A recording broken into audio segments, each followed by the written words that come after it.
Hook, if you've ever felt powerless against people who think their titles or tiny patches of authority make them gods, this story is for you. Because the day my neighborhood HOA tried to have me arrested for trespassing, they didn't realize I was the one person in the entire county who could legally end their reign of arrogance. But I didn't start out as the judge. That day, I was just a man coming home.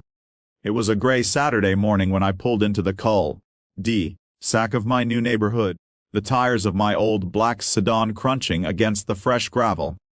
After 20 years in courtrooms and endless hours behind a bench, I had finally bought a home where I could breathe.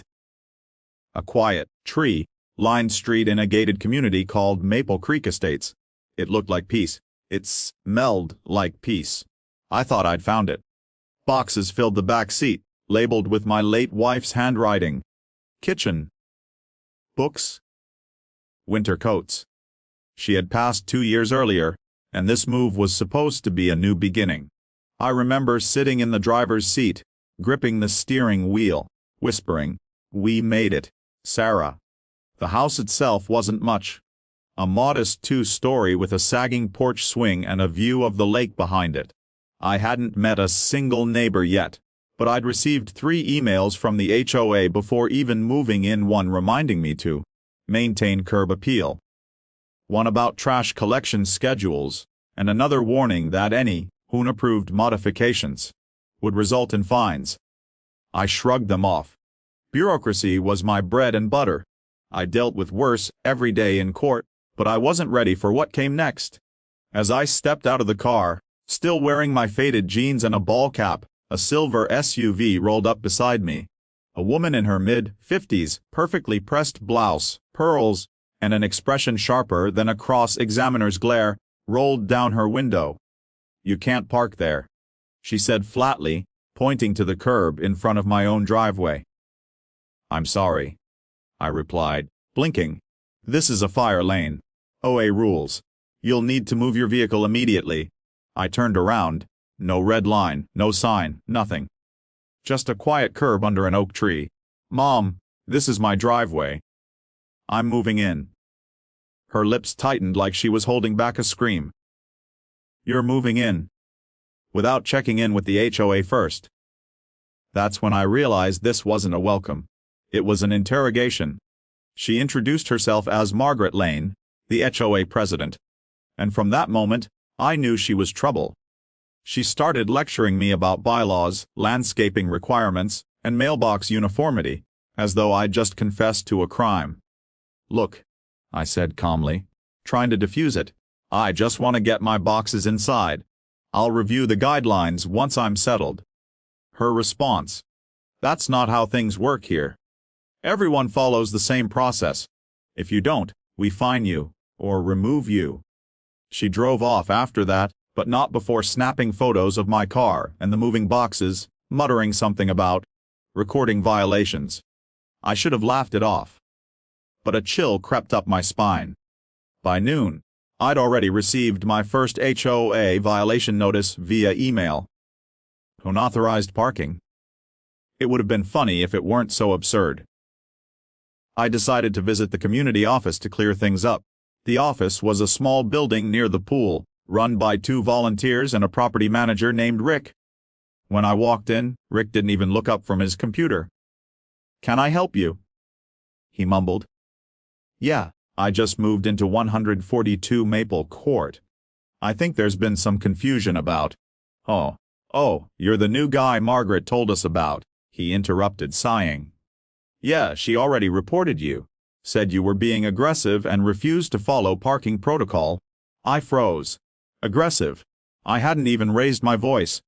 "That's not true," I said evenly. "I just told her I was unloading boxes." Rick shrugged. "Look man, just play by the rules. Margaret runs a tight ship. I left before I said something I'd regret." But inside, something stirred. That familiar burn of injustice. Not the kind I saw in court every day, where words could fix things, but the kind that twists your gut because someone's wielding power just to make others small. I tried to ignore it. I unpacked, made dinner, and told myself it would all smooth out. But that night, when I walked down to the lake behind my house to clear my head, 2 HOA security guards appeared out of nowhere, flashlights blinding me. "Sir, you're not allowed here after dusk," one said. "I live here," I replied, pointing toward my porch. "Property records don't show that," the other guard said. "You'll need to leave, or we'll call the police." I laughed, not out of humor, but disbelief. "You're threatening to call the police on a homeowner for standing by his own lake." They did. And when the patrol car pulled up, red and blue lights bouncing off the water, I realized I was in the middle of something far bigger than a misunderstanding. Because the HOA didn't know my name yet. Not my full name. Not the one etched on the courthouse door downtown. And they were about to learn that the man they tried to get arrested was the same man who could shut them down.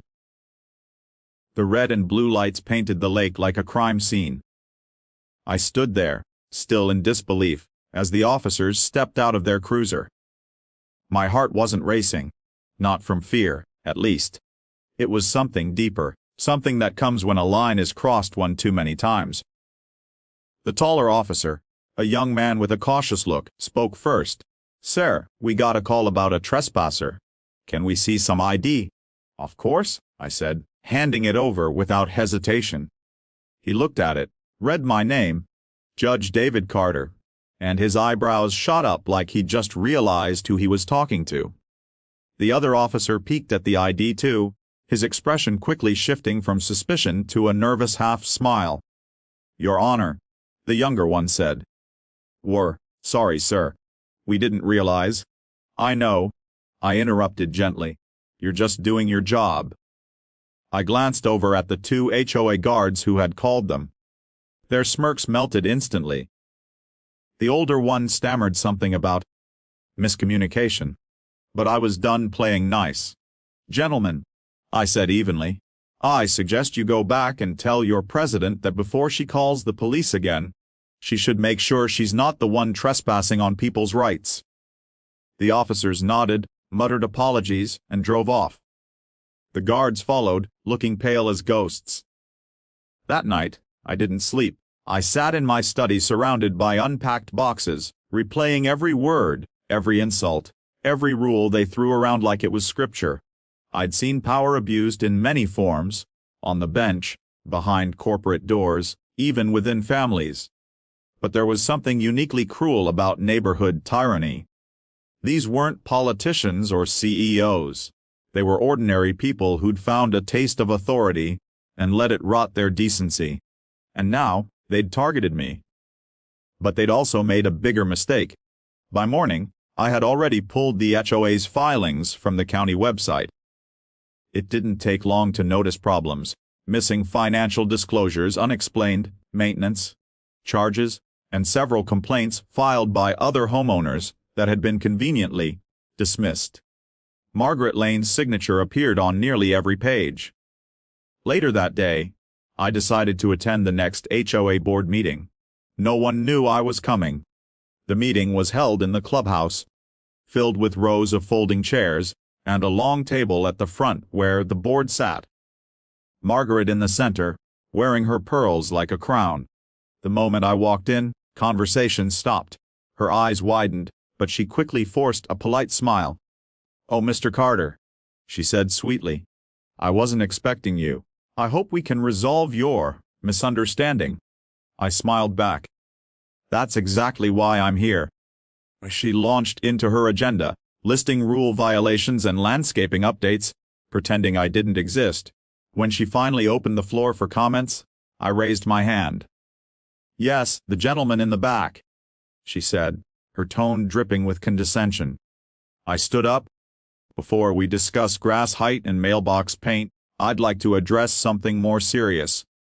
The misuse of authority by this HOA board, and the illegal intimidation of residents." Murmurs rippled through the room. Margaret's smile faltered. "Excuse me." I stepped closer, voice calm but sharp. "Last night, your security guards called the police on me, in my own backyard, because you filed false trespassing claims. That's harassment, Mrs. Lane. And according to county records, this isn't your first complaint. The room went silent. Board members shifted uncomfortably. Now, I didn't want to bring this up publicly. I continued, but since you decided to treat your homeowners like criminals, I think everyone deserves to know who's really breaking the law. I placed a folder on the table. Inside were copies of the missing financial documents, complaint letters from neighbors, and proof that HOA funds had been funneled into personal reimbursements, vacations, catering, and even new furniture for Margaret's home.